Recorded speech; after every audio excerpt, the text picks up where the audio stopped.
బులెటిన్లో breaking news చూస్తున్నాం. తెలంగాణ రాష్ట్ర మంత్రివర్గ విస్తరణకు రంగం సిద్ధమైంది. కొత్తగా 3 సభ్యులకు కేబినెట్లో స్థానం కల్పించనున్నారు. ఇక మరి కాసేపట్లో కొత్త మంత్రుల ప్రమాణ స్వీకార కార్యక్రమం జరగనుంది. ఈ విస్తరణలో సామాజిక సమీకరణాలకు పెద్దపీట వేస్తూ ఎస్సీ బీసీ వర్గాలకు ప్రాధాన్యత ఇవ్వాలని కాంగ్రెస్ అధిష్టానం నిర్ణయించినట్లు తెలుస్తోంది.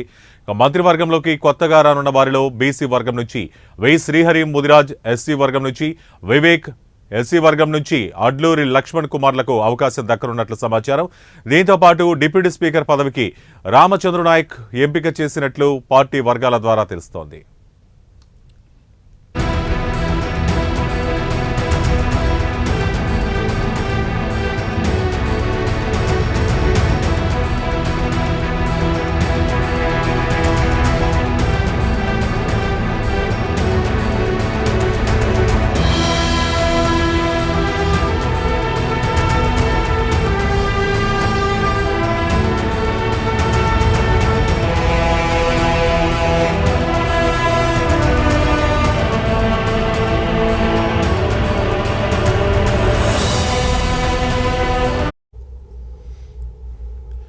ఇక ముఖ్యమంత్రి రేవంత్ రెడ్డి, ఉప ముఖ్యమంత్రి బట్టి విక్రమార్క, సీనియర్ మంత్రి ఉత్తమ్ కుమార్ రెడ్డి, ఇక పీసీసీ అధ్యక్షుడు మహేష్ కుమార్ గౌడ్, రాష్ట్ర కాంగ్రెస్ వ్యవహారాల ఇన్ఛార్జ్ మీనాక్షి నటరాజన్లతో కాంగ్రెస్ అధిష్టానం జరిపిన సుదీర్ఘ చర్చల అనంతరం ఈ నిర్ణయాలు తీసుకున్నట్టు తెలుస్తోంది. ఇక అందరి అభిప్రాయాలను పరిగణలోకి తీసుకున్న అధిష్టానం నిన్న తన తుది నిర్ణయాన్ని వెల్లడించినట్లు సమాచారం. ఆ తర్వాత ముఖ్యమంత్రి రేవంత్ రెడ్డి పార్టీలోని పలువురు ముఖ్య నేతలతో చర్చించి విస్తరణకు సంబంధించిన ఏర్పాట్లను ఖరారు చేశారు.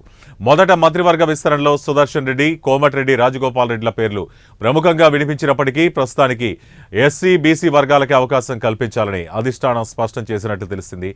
అయితే మాదిగ సామాజిక వర్గంతో పాటు ఎస్టీల నుంచి కూడా ఒకరికి అవకాశం ఇవ్వాలని, నిజామాబాద్ జిల్లా నుంచి సుదర్శన్ రెడ్డికి కూడా చోటు కల్పించాలని ముఖ్యమంత్రి గట్టిగా పట్టుబడుతున్నట్లు వార్తలు వస్తున్నాయి. మరోవైపు కోమటిరెడ్డి రాజగోపాల్ రెడ్డికి మంత్రి పదవి ఇస్తే ఆయన సోదరుడు ప్రస్తుత మంత్రి వెంకటరెడ్డిని కూడా కొనసాగించడం కష్టమవుతోంది. ఇద్దరిలో ఒకరికి మాత్రమే అవకాశం ఉంటుందని అధిష్టానం తేల్చి చెప్పడంతో ఈ అంశాన్ని ప్రస్తుతానికి పక్కన పెట్టినట్టు తెలుస్తోంది.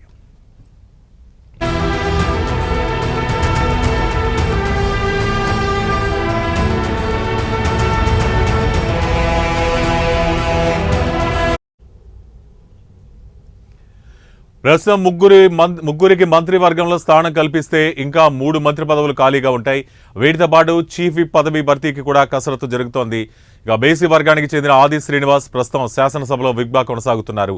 గ్రేటర్ హైదరాబాద్, ఉమ్మడి రంగారెడ్డి జిల్లాల నుంచి మంత్రివర్గంలో ప్రాతినిధ్యం లేకపోవడంతో వికారాబాద్ ఎమ్మెల్యే ప్రస్తుత సభాపతి ప్రసాద్ కుమార్ను మంత్రివర్గంలోకి తీసుకుని అదే సామాజిక వర్గానికి చెందిన మరొకరికి సభాపతి పదవి ఇచ్చే అంశాన్ని కూడా పార్టీ పరిశీలిస్తున్నట్టు సమాచారం.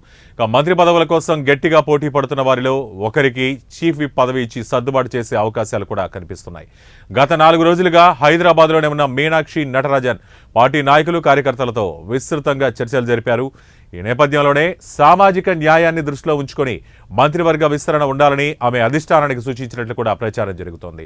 ఇక పార్టీ సిద్ధాంతాలకు వ్యతిరేకంగా ఎవరు మాట్లాడినా భవిష్యత్తులో వారికి పదవుల్లో ప్రాధాన్యత ఉండదని అధిష్టానం స్పష్టం చేస్తున్నట్టు తెలుస్తోంది.